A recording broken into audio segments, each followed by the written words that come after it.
In the middle of being upset saying goodbye, Caitlin said, wait, when are we going to see each other again? Those times were the worst. And we didn't even know.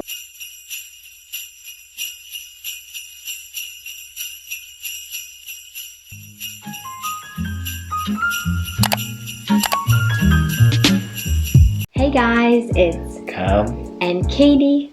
I'm American. and I'm from Ireland, and we live here in Spain, and we're 4 years married. So, being from Ireland and from America, we obviously went through a stage in our relationship where we had a long distance relationship.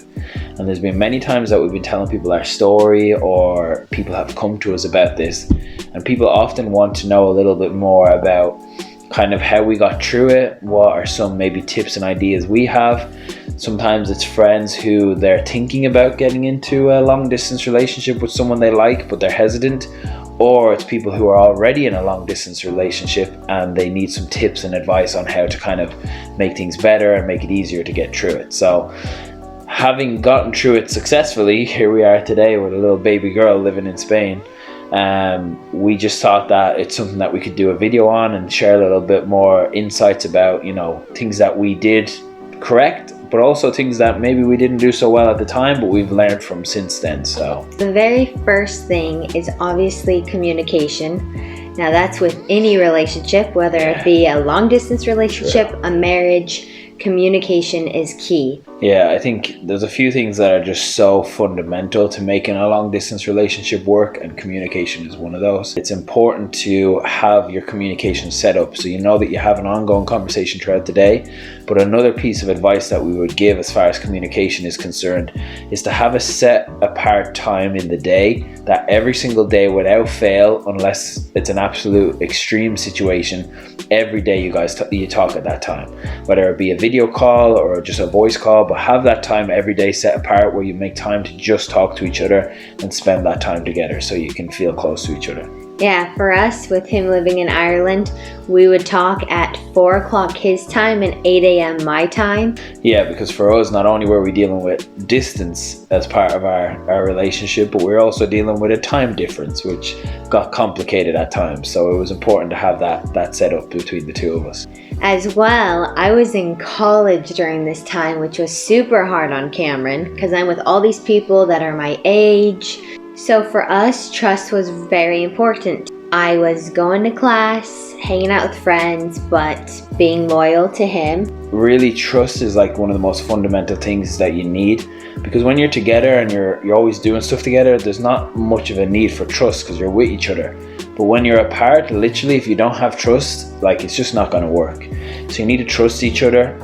But as part of that trust, though, it's also important to be honest and to be transparent. You know, so be honest about your plans, be honest about who you're hanging out with, be honest about what you're up to. Mm-hmm. So really, trust is one of those fundamental things. But the trust has to be honored. You know, so you have to be honest with each other. You have to talk about things. And also, you should always be honest about your feelings. If you're missing someone or you've had a hard day, just be honest and communicate that. So if I think it's important to be transparent about what you need from the relationship. Yes. So if you need, you know, a bit more communication, or if you need some extra time just in the day to set apart, just to have a few minutes of a chat to help you get through your day, be honest about that. And, you know, if you have a busy day and you know that you're just not going to have much time to talk that day, be honest about that too. Just all these things, it's so important to communicate them. So one of the next things that we've really learned from our experience is to be supportive of one another in your lives outside of your relationship. Because obviously, you know, a healthy relationship, you recognize that your whole world doesn't evolve around that relationship. You still have other responsibilities, you have other relationships such as family and friends, and so being supportive of each other. Yeah, try not to be jealous. Yeah. Be supportive and loving, and just recognize that although you're one as a couple, you have your own separate interests. Another important thing when it comes to long distance relationships, and Caitlin just touched on it, is to be aware that the distance between you guys can cause problems that you wouldn't otherwise have. Yes. So missing each other automatically, naturally, when you miss each other, you're going to be maybe a little bit more tense, maybe a little bit more impatient. You know, maybe there's going to be arguments that are more likely to happen that just wouldn't happen if you were together. Yes. And jealousy is one of those important things. So you need to recognize that sometimes the distance between you can bring about certain negative things like jealousy, like just impatience, these little things that start arguments. And you need to recognize that in the moment and learn ways to overcome it. And just recognize that some of these things are just because you're apart. Being apart just really sucks at times, you know? So the next piece of advice is to always have a plan for the next time you're going to see each other. It's so important. I remember there was one time I had come to visit Caitlin and we were in the airport in America and we were saying goodbye and it was really hard, we were really emotional. And I remember it made it 10 times worse when in the middle of being upset saying goodbye, Caitlin said, wait, when are we going to see each other again? Those times were the worst. And we didn't even know. We didn't have a date. We didn't know when the next time would be. We didn't know who would go where. And that just made that goodbye 10 times more emotional, 10 times harder. So it's so important. Always plan in advance. Always know when's the next time you're going to see each other, how long away it'll be, who's going to go visit who. All those kind of things are so important for long distance. And so kind of going hand in hand with that is when you are together, make the minutes count, make the seconds count, you know? Oh yeah. Especially when you are together, this is one of the best times to do it. But when you're apart too, discuss your future, discuss what it's going to be like when you are finally together, when you're finally married or whatever the situation might be that you finally are living together. Yeah. Have goals for that, have plans for that, stay focused on that, because at the end of the day that is the end goal, that's the finish line, so to speak. Yeah, have those hard conversations of what do we see our future looking like, because you live in two different places and you want to make two different cultures, maybe even different languages at times. Yeah, so you need to have those real conversations of what is our future going to look like together. One thing that was really helpful for Caitlin and I when we were apart was we would share like physical items. So like I would give Caitlin like hoodies and things like that. Oh my goodness, I gave him a blanket. She gave me a blanket. And so that's a good point. Yeah, those things are just so, when you're really missing someone, there's nothing better than to have a tangible something you can hold in your hands and touch and even smell. Yeah, I was just gonna say that. He gave me a little miniature cologne of his, and I sprayed it on my pillow. Okay, and I'm not going to lie, like that helped me so much. It really did. Yeah, so just little things like that where even when you're apart, you can still physically feel close.